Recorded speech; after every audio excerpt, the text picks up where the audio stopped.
E hoje o Olá Curiosos volta em 1930. Nosso programa gosta de voltar no passado, né?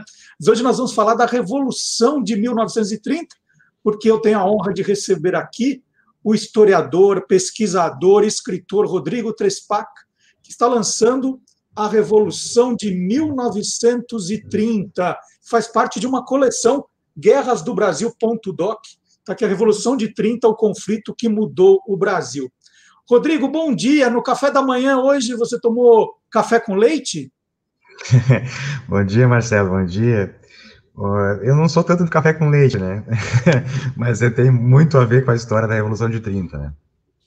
Então vamos começar Ah, contando, e isso é o que a gente aprende na escola, né?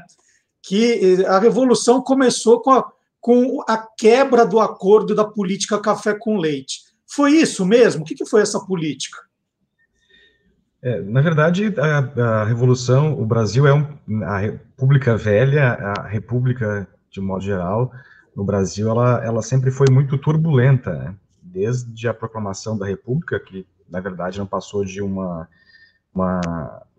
golpe militar, né, um grupo pequeno de militares, não envolveu aqueles republicanos históricos, né, que pregavam a República, desde meados do século XIX, e ela foi conturbada. Ela teve, os primeiros presidentes foram militares, né, a República da Espada.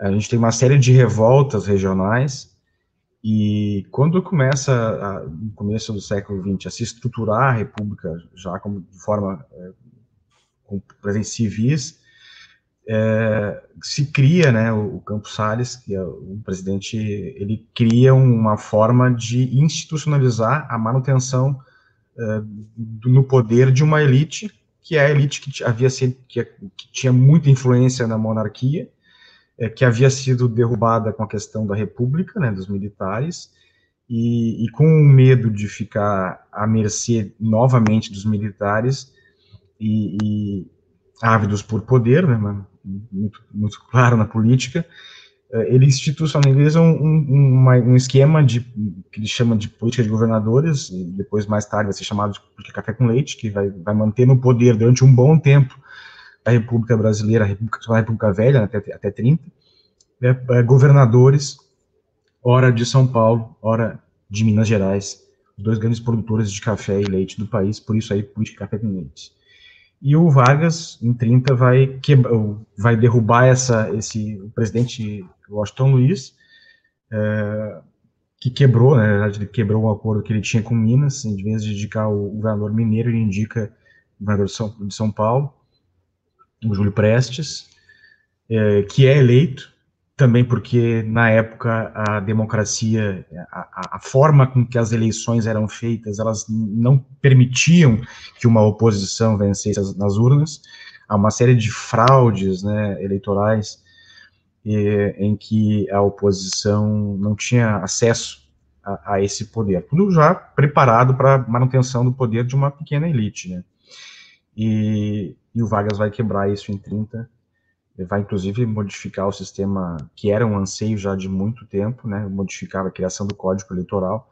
Para vocês terem uma ideia, quando a gente fala assim, às vezes a gente ouve as pessoas dizer, mas ele derrubou um presidente democraticamente eleito. Sim, aparentemente, nas aparências, havia uma democracia, mas ela era muito precária, né, muito conduzida. Para vocês terem uma ideia, na eleição de 30, né, que elegeu o Júlio Prestes, que foi a que teve a maior expressão de votos no país, menos de 6% da população brasileira votava. E esses 6% que votaram, eles estavam, digamos assim, havia muitas fraudes, né, tanto na questão do voto, de como votar, que não era obrigatório, como na apuração dos votos nas eleições. Então, e havia também uma série de sistemas. Nós não tínhamos o STF, né, aliás, o que nós conhecemos hoje como o TSE. TSE, na verdade era uma comissão verificadora, que estava sujeita a quem estava no poder. Então, assim, era sempre uma manutenção, o acordo que deu origem ao café com leite, e a manutenção desses governadores, ou de Minas ou de São Paulo, no poder, ela era muito frágil, no sentido assim, para a gente encarar como uma democracia, como a gente vem conhecido mais tarde.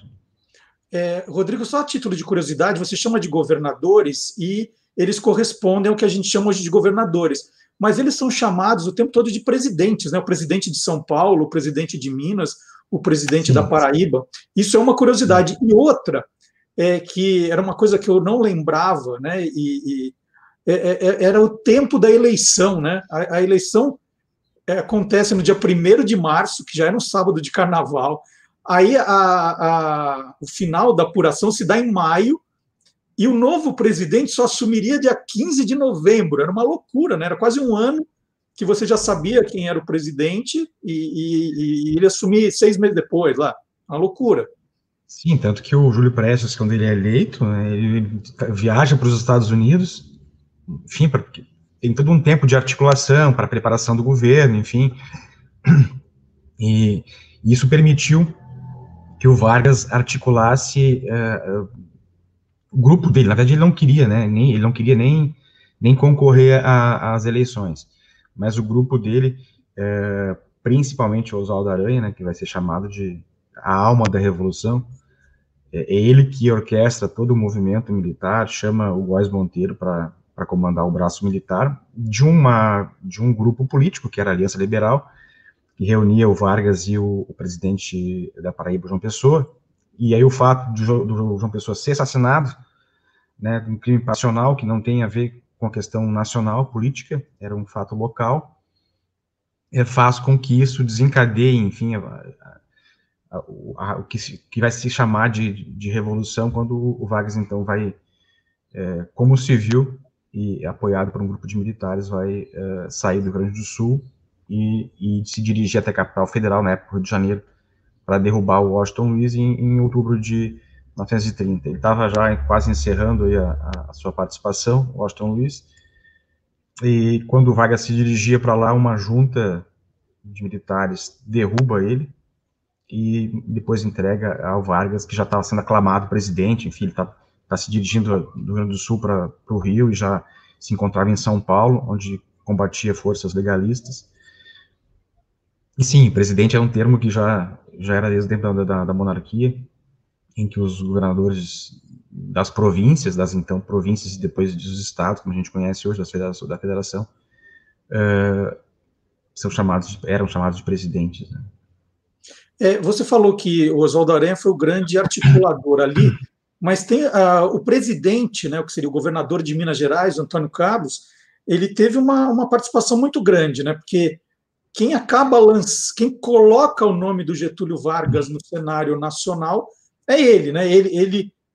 Sim, Porque porque teoricamente ele esperava ser a indicação do Washington Luiz. exatamente, era para Né? ele ser o indicado, né? E como ele achava que ficaria mal para ele se ele assumisse as dores, né, de não ter sido indicado, ele articula com estados descontentes com esse esquema político que era fraudulento, né? Embora parecesse uma democracia, era um esquema fraudulento. E o próprio Vargas não era muito adepto, né? O Vargas tinha sido secretário do Washington Luiz de Economia, na parte da Fazenda, né? E ele faz diversas artimanhas para tentar não concorrer, porque ele sabe do poder que pesa contra ele, né? O poder do presidente da República na época era muito grande, né? Como eu falei antes, dificilmente se conseguia fazer oposição nos estados, e quem dirá a nível nacional. Ele sabia que ia perder, e por isso que ele não queria se envolver. Mas como ele recebeu apoio dentro do partido republicano rio-grandense, que tinha uma história positivista, né, ligada ao Augusto Conte, enfim, uma história de república muito forte, né, em que a ciência, né, iria governar o mundo, enfim, aquela questão toda. E por isso explica o que mais tarde ele vai se tornar um ditador, né, no sentido de que a ideia dos rio-grandenses, né, dos gaúchos na época, tinha muito a ver com o Augusto Conte, que é, na verdade, o lema da nossa bandeira, né, Ordem e Progresso, e que tem a ver com os militares também que derrubaram a monarquia. O Rio Grande do Sul tinha muito forte isso, né, essa questão do positivismo, e depois o Vargas vai ficar esse tempo todo no poder, são 15 anos, né, de 30 até 45, quando ele é derrubado, muito em função disso também, né, de se pensar na época que os letrados, né, a ciência deveria governar os incultos, né. tanto que se fala de uma república, de uma ditadura científica, né, uma ditadura republicana. A gente está falando dessa questão do Vargas, e você falou em determinado momento que foi um pequeno golpe militar, né, que a gente tinha de 20 estados brasileiros, né, 3 eram os rebeldes, né, vamos chamar assim, e os outros 17 estavam, teoricamente, deram a vitória para o Júlio Prestes. Como é que, com esse pequeno grupo, com um número tão pequeno de estados, se conseguiu fazer uma revolução, Rodrigo? Principalmente pelo de cunho militar, né? O Rio Grande do Sul tinha, e Minas Gerais, né, eram 2 expoentes, né, da questão militar, junto com São Paulo e Rio, e se orquestrou, né, o Oswaldo Aranha articulou muito bem esses interesses, porque havia interesses das antigas províncias, né, questões regionais, por exemplo. A gente tem que fazer uma comparação com como é que funcionava a política na monarquia, por exemplo, né, do Império, né. Os presidentes de províncias, eles não eram do lugar, já para evitar que houvesse criação de elites poderosas nessas regiões. Quando a República ela é proclamada, essa questão muda, né? Os governadores são da própria região. Então se criam currais eleitorais, né? Tanto que no Rio Grande do Sul, por exemplo, da proclamação da República até 30, vão se perpetuar no poder tanto o Júlio de Castilhos, que é o grande líder positivista e republicano gaúcho, e o modelo da qual o Vargas se esperava muito, e o do Borges Medeiros, né, que era, enfim, o padrinho do Vargas, né. Eles vão se manter no poder durante décadas, com reeleições sucessivas, sempre fraudulentas. Isso faz parte da crônica da literatura. Inclusive, eu cito muito também o Érico Veríssimo, que é um autor gaúcho conhecidíssimo. Ele narra muito a história do Rio Grande do Sul, essas questões todas dessas reeleições. Então, se cria uma elite regional, e elas têm interesse em ter acesso ao poder em nível nacional, e se articulam com isso. A própria eleição do presidente, por exemplo, essa comissão de verificação que havia, né, que seria que hoje é o nosso Supremo Tribunal Eleitoral, ele fazia degolas, né, porque esse estava dentro do Congresso. O presidente o Congresso estava submetido à presidência. Então, se alguém da oposição vencesse, essa comissão degolava simplesmente, tirava os votos desse candidato e passava por quem que eles queriam. Então, o presidente, assim, prestava o seu apoio às elites locais, que se criou, a gente chama se criou, no caso, o nome que específico, né, o coronelismo, né, dos coronéis, que comandavam esses currais eleitorais, e em troca dessa indicação do presidente, eles davam apoio para. Então, era uma troca mútua que permitia a estrutura do poder. Só que isso acabou se desgastando, né? E um dos desgastes maiores que ocorreu foi o próprio desentendimento entre quem estava no poder, que era São Paulo e Minas Gerais. O Washington Luiz deveria, de praxe, indicar um governador mineiro, acaba indicando um governador paulista, Júlio Prestes, e aí, na ideia de que se pudesse mudar essa situação e de alcançar os próprios mineiros e gaúchos esse poder, né, no nível nacional, é que se articula entre Minas e Rio Grande do Sul, e junto com a Paraíba, que também é um governador que tem uma história como o Vargas, né, de modernização, teoricamente, de que queria moralizar a política, né, que é um dos motivos, inclusive, das revoltas tenentistas, que é outro tema que eu trato do livro, essas revoluções que acontecem na década de 20, né, principalmente a de 22, que vai dar início ao ciclo revolucionário, que são grupos militares. E olha que interessante, assim, abrir um espaço para explicar uma coisa interessante. Às vezes eu uso falar muitas comparações entre hoje e o passado, né? Isso em várias formas e vários níveis, tanto no Brasil quanto em nível mundial. Mas é sempre muito preocupante, e tem que ter um cuidado quando a gente faz comparações em história, porque são períodos diferentes, às vezes países diferentes. Por exemplo, na década de 20, os principais líderes do comunismo e o pessoal que estava ligado à esquerda no Brasil estava nos quartéis. A direita brasileira, né, que a gente conhece como chama de direita, estava ligada ao funcionalismo público. Hoje essa situação ela é um pouco inversa. Então, assim, a gente precisa ter um pouco de cuidado, e por isso que eu fiz no livro, Marcelo, o capítulo inicial, contextualizar essas questões todas, essas nuances da política brasileira da época, que vão se modificando, né, e acabam, se a gente for comparar, eu sempre digo, né, a gente não pode fazer um anacronismo, embora muitas pessoas façam isso. E a questão da imprensa, por exemplo, que era diferente, a maneira com que se fazia jornalismo era diferente, os canais de informação que haviam na época é basicamente o jornal impresso, que hoje a gente quase está desaparecendo, né? Hoje a gente tem uma mídia muito... Então, assim, voltar atrás também é entender todo o caminho pelo qual o país passou politicamente e como a gente chegou até hoje, né? Aqui até com todos esses problemas que a gente tem. Por isso a gente diz que o passado nos ensina muito, né? Só eu gosto sempre de contextualizar para que a gente não misture alhos com bugalhos. Sim, era totalmente diferente, né? Você pega uma revolução, começa nos quartéis, com Getúlio Vargas, quando assume, cria leis de proteção ao trabalhador, estatiza várias empresas. Você pode dizer que ele era de direita, né? Para mim, ele é um dos personagens mais complexos da história brasileira, junto com talvez o imperador Dom Pedro II, as duas personalidades mais importantes da história do Brasil, para o bem ou para o mal, porque justamente isso, ele é muito complexo. Como é que definiria Vargas, né? A gente vê, mas o Vargas era um ditador. Sim, mas ele era um ditador que namorou, digamos assim, ele namorou o nazifascismo, se aproximou da Alemanha nazista, do Hitler, enfim, dá uma carta de trabalho que tem muita ligação com o fascismo italiano, mas ao mesmo tempo são direitos que a própria esquerda busca, né? O pessoal que eu não gosto de usar muito o sistema esquerda e direita, mas enfim, mais para as pessoas tentarem entender. Mas namora o nazifascismo, mas casa com a democracia americana. Pega o dinheiro americano para financiar a industrialização brasileira, e depois, quando ele já no outro período, que é período democrático, ele faz o contrário, ele combate o capital estrangeiro, sabe, é uma pessoa, e muitos personagens que tiveram participação na Revolução de 30, Marcelo, eles estiveram presentes ao longo de quase todo o século XX.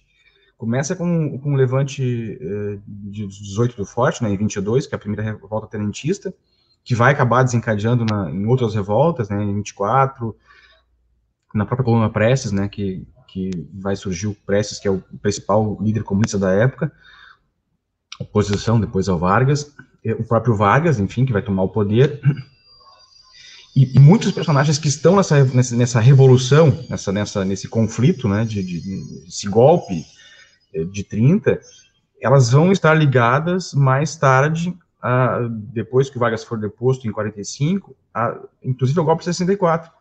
E muitos deles mudam de lugar, mudam de posicionamento político. Isso é interessante para as pessoas verem que a gente diz, a gente tem aquela ideia de seguir o brasileiro tem muita ideia, acho que do paternalismo e muita ideia do político como se ele fosse algo, pensamento único, né? Mas se tu for ver a trajetória de alguns políticos, elas vão mudar. Por exemplo, o Carlos Lacerda, que vai ser um dos grandes opositores, né, ao Vargas, e vai apoiar o golpe em 54, depois apoiar o golpe de 64, o pai dele, ele mesmo, ele que leu o Manifesto Comunista do Prestes, em 30. Então, assim, muda o espectro de uma hora, e por isso que no livro também tem uma coisa interessante que eu achei legal fazer, porque como muda muito o próprio Oswaldo Aranha vai se desentender com o Vargas e vai voltar, outros como Neves da Fontoura, que era o vice-governador do estado na época, também articulador da Aliança Liberal, junto com o Paraíba, que vai derrubar o Washington Luiz, ele também se desentende com o Vargas, vai mudar de lados várias vezes. No livro, na parte final do livro tem um capítulo só sobre mini-biografias, o histórico, assim, resumido de o que cada personagem do livro se envolveu, que partido que era, enfim, qual é a posição dele ao longo da sua trajetória política, que eu acho que explica muito do que o Brasil tem hoje. Na verdade, nós não temos uma questão ideológica, ela é, na verdade, uma busca constante pelo poder, seja de um lado ou seja de outro. Isso está bem presente. Você tocou nesse assunto da imprensa, qual era a relação aí dos golpistas, né, com a imprensa nesse primeiro momento? A imprensa, ela era muito engajada, né? Muito mais do que hoje. Se hoje há críticas de ela ter participação ou não em para algum candidato, algum partido político, né? Antes era muito maior. O próprio presidente Rodrigues fala, ele escreve um livro que ele financiava. O primeiro presidente civil, né, o Prudente Moraes, ele disse, começou a passar a financiar a imprensa para poder se manter no poder. E havia muito disso, tanto para um lado, para quem estava no poder, para quem queria entrar. Não havia a questão do jornalismo formado, boa parte dos jornais da época, que era o meio de comunicação corrente, ainda não havia o rádio, ainda não havia sido criado no Brasil. Boa parte dessa imprensa era o próprio diretor do jornal, o dono do jornal era quem escrevia, às vezes assinava matérias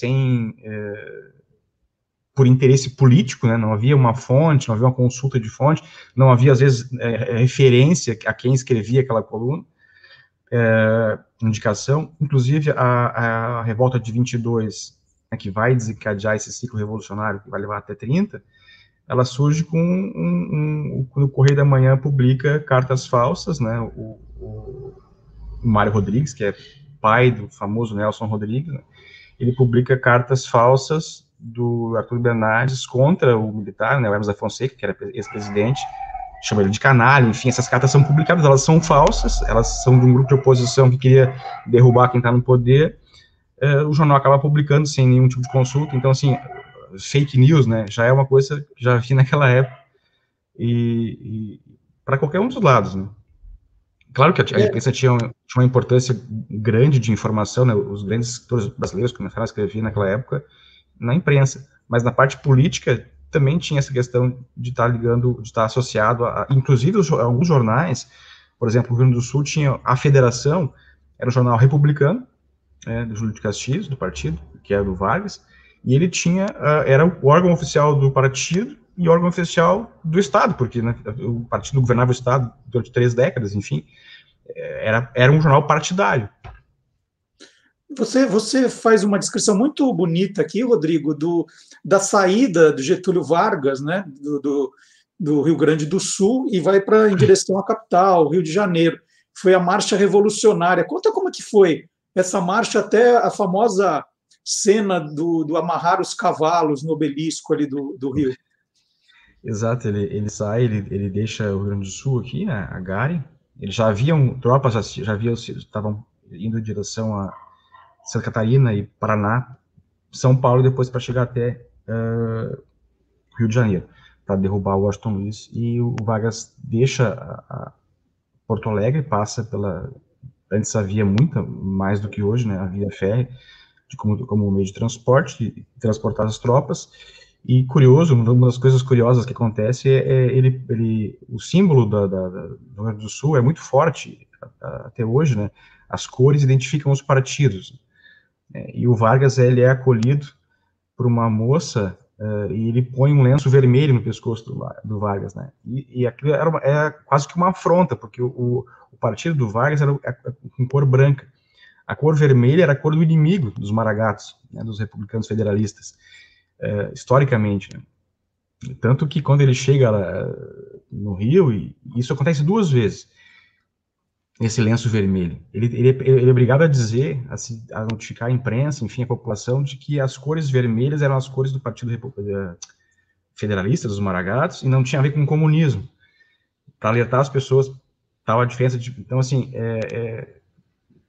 como a gente tem isso hoje também, por cores, a identificação política por cores.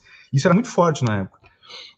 Então, o Vargas vai até o Paraná, e ele, quando se prepara para combate na divisa do Paraná com São Paulo, que se acreditava ser o combate definitivo, que ia derrotar as tropas legalistas, uma junta militar derrubou o Washington Luiz e avisa o Vargas que está no Paraná.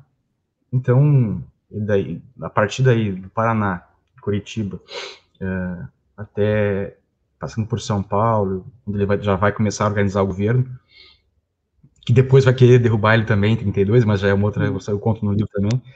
Ele chega até o Rio, saudado por multidões, enfim, porque aí começa a imprensa, né, ligada ao Vargas, afirmar que as eleições eram fraudulentas, quem realmente ganhou foi o Vargas, enfim, começa a mudar o discurso já em prol de garantir, né, de legitimar aquele golpe contra o Washington Luiz.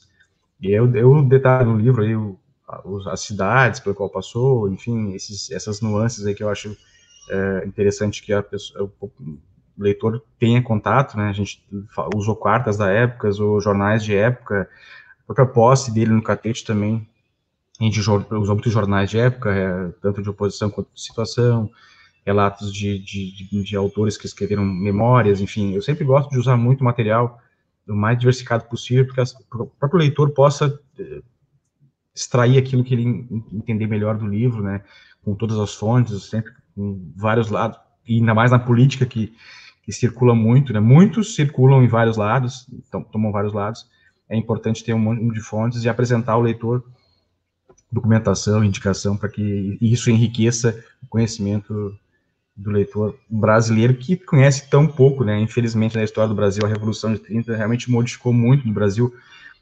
Como tu disse, o Vargas foi um ditador, enfim, restringiu direitos, mas também deu muitos direitos à população brasileira. Então, é um presidente e é um período que merece ser estudado, que merece ser entendido e compreendido pela população, para a gente entender aquilo que a gente passa hoje na política, né, os nossos erros, os nossos fracassos, eles passam por um período histórico anterior.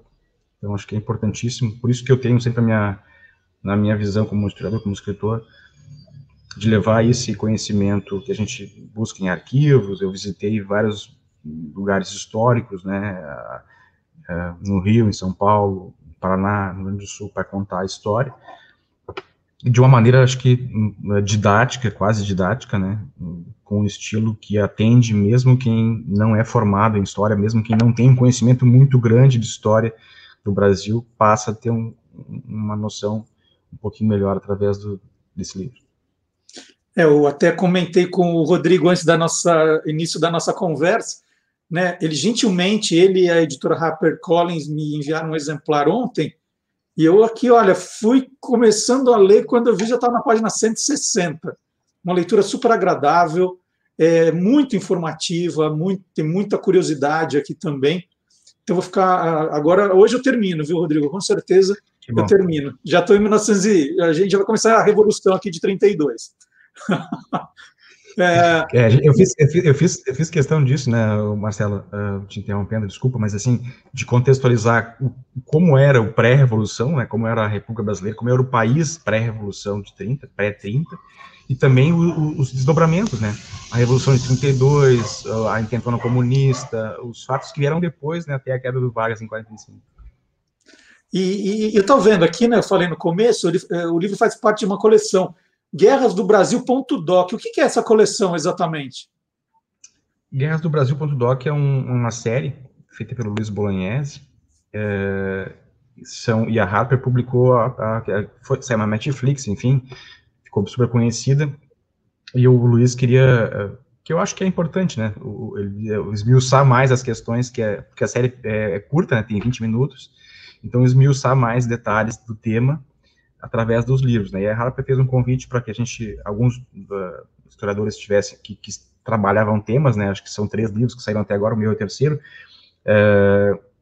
Guerras da Conquista, questão indígena, né, ocupação no Brasil colonial, Guerra do Paraguai, e agora a Revolução de 30. Então, quem já assiste a série e compra o livro tem a parte visual, né, que acho que é importante a gente ter, né, para sala de aula, inclusive, para ver a questão das imagens, fotografias, filmes, embora o livro também tenha fotografias, mas o cinema tem muito dessa questão da atenção de prender, né, e depois ler o livro para entender um pouquinho mais detalhes. Essa era a ideia do Luiz João, e a Harper fez, acho que fantástico. A capa muito bonita também, né? Sim, tá aqui. E eu sou muito fã do trabalho do Rodrigo, sempre digo para ele que cada livro que o Rodrigo faz, né, mais conhecimento que a gente vai adquirindo, e as entrevistas são sempre ótimas. Esse aqui é o 13º ou 14º livro seu? 14º. 14º. Eu tenho antes da entrevista, eu falei assim, eu vou pegar os livros do Rodrigo que eu tenho aqui, para mostrá-los, né? Que eu tenho muitos. Quer dizer, eu tenho muitos, mas você tem um outro fã na família, que é o meu pai. Eu acabo de ler, e meu pai adora esses livros. Os seus livros, ele adora. E ele não me devolve, agora que eu percebi. Eu vou emprestando e eu estou sem eles aqui.